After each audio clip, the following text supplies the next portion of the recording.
I came to literature relatively late in life as an adult, and it was in France, taking part in creative writing workshops there, that I really began to take writing seriously. I did that for about 2 years at the community center and also at the Sorbonne, both for free, and in a way that was my first creative writing MFA. Later, Iowa gave me 2 years to do nothing but write, but I think it was in those French creative writing workshops that I really started to take writing seriously. I learned to be rigorous and exacting about word choice and sentence structure. Partly it was my fear of making a mistake. I was always afraid of using the word incorrectly or making even the smallest grammatical error, which has carried over into my writing in English. I think people view writing and language very differently in France than in the US. Someone here will say Fitzgerald writes really well, whereas someone in France will say Proust writes French really well. There's an awareness of the language, of the French language, that people in France have, that people here do not have or are not interested in with English. Perhaps because English is a given, everyone in the world to varying degrees knows English. It's a much less culturally specific entity than French, though French was once an international language like English, but those days are long past. I was talking to Jacob about one of his works, following coyote tracks in the province lands, which is those two columns right there. And when it was on display as part of the FOC group show at PAM, on the day I went to the museum, there was no one there and I was the only person in the room. And as I walked around looking at things, I was always aware of Jacob's columns in the background, making little movements, like another presence in the room. I kept going back to it every few minutes, trying to figure it out. At the time, I didn't really understand the work. There was a plaque next to it, but no explicative note. So it was impenetrable in a way, but in a good way, I thought. Mysterious and almost foreboding, I guess. Later, he explained the context behind it, and I understood it more. I understood the logic behind it, and it suddenly became less mysterious, but not less interesting.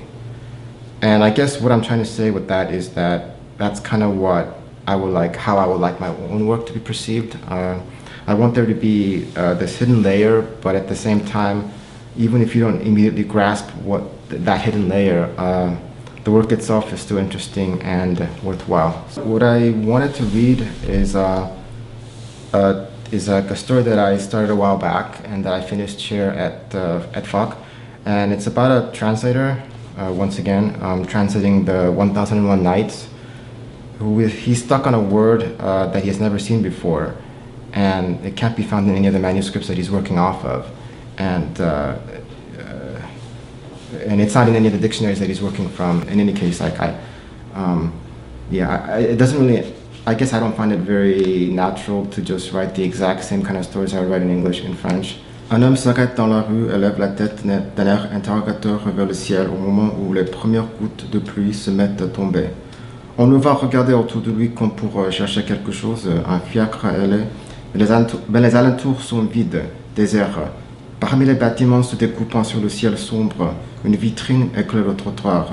Un homme serre le col de son manteau et passe sous la lumière glauque d'un réverbère à gaz pour entrer dans le magasin d'antiquités, faisant tinter une petite cloche suspendue au-dessus de la porte. Sur les étagères poussiéreuses, il y a des gobelets en cristal, des argenteries, des cafetières en porcelaine étalées à perte de vue. L'intérieur du magasin est beaucoup plus grand qu'il ne laisse penser de l'extérieur. Il y règne un silence de mausolée. De sa main moite, l'homme se tête les cheveux trempés en regardant par la fenêtre la pluie drue qui martèle la chaussée d'un bruit sourd et monotone.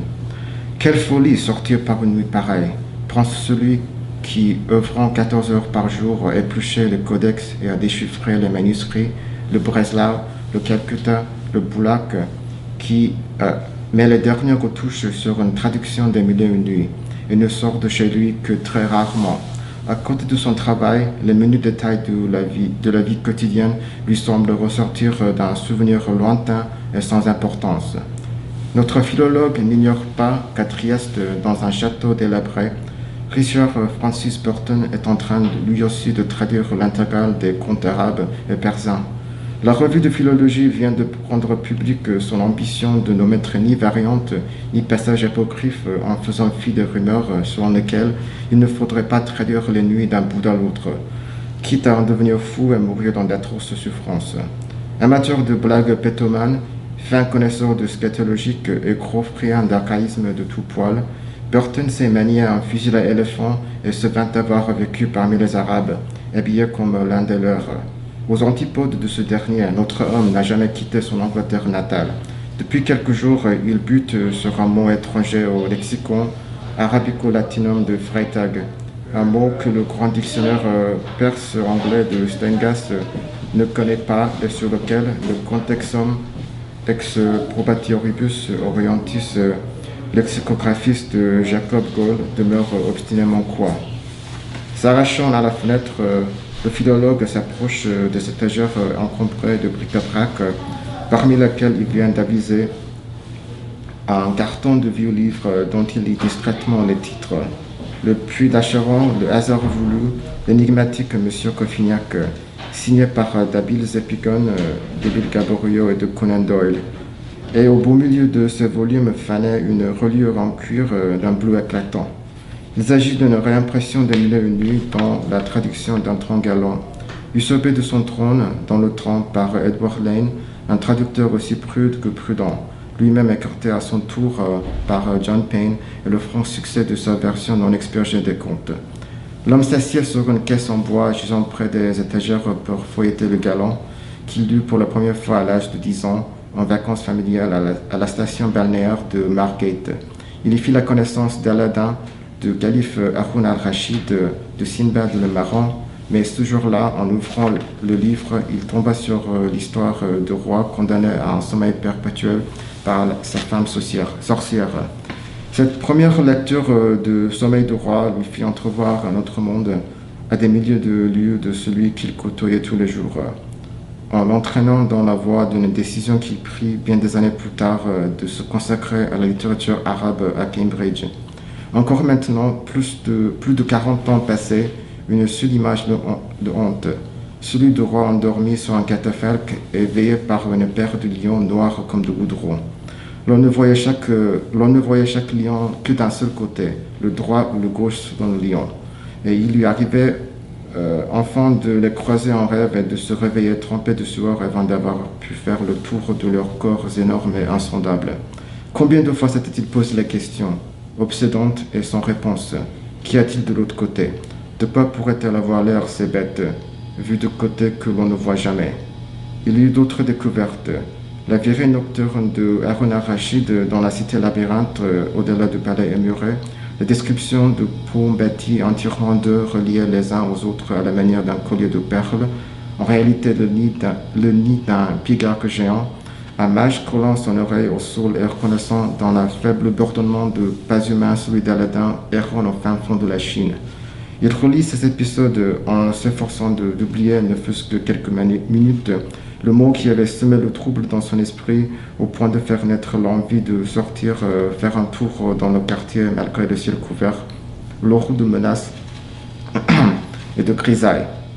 Le mot se trouve dans un des manuscrits tunisiens et tout laisse penser à un apax, soit un vocable qui n'apparaît qu'une seule fois dans le corpus d'une langue morte et dont la signification, perdue à tout jamais, demeure un mystère car impossible à vérifier. Cette réflexion finit par en déclencher une autre, un deuxième souvenir d'enfance. Son père l'ayant amené à la bibliothèque municipale de Islington, il passait sur le chemin de retour devant un pub dont le vitre renvoyait le slogan d'une colonne nourrice en face, de l'autre côté de la rue. Ces quelques mots parfaitement banals lui semblent revêtir à l'envers une allure bizarre et grotesque, comme assimilée à un alphabet inconnu ou étranger. Médusé, il en est resté cloué sur place, persuadé que ces mots, ou du moins leur reflet, en se laissant deviner dans la glace, désirait lui faire part d'une vérité sur ce monde dense d'écriture, à savoir qu'en deçà des mots, tout n'est qu'illusion et simulacre.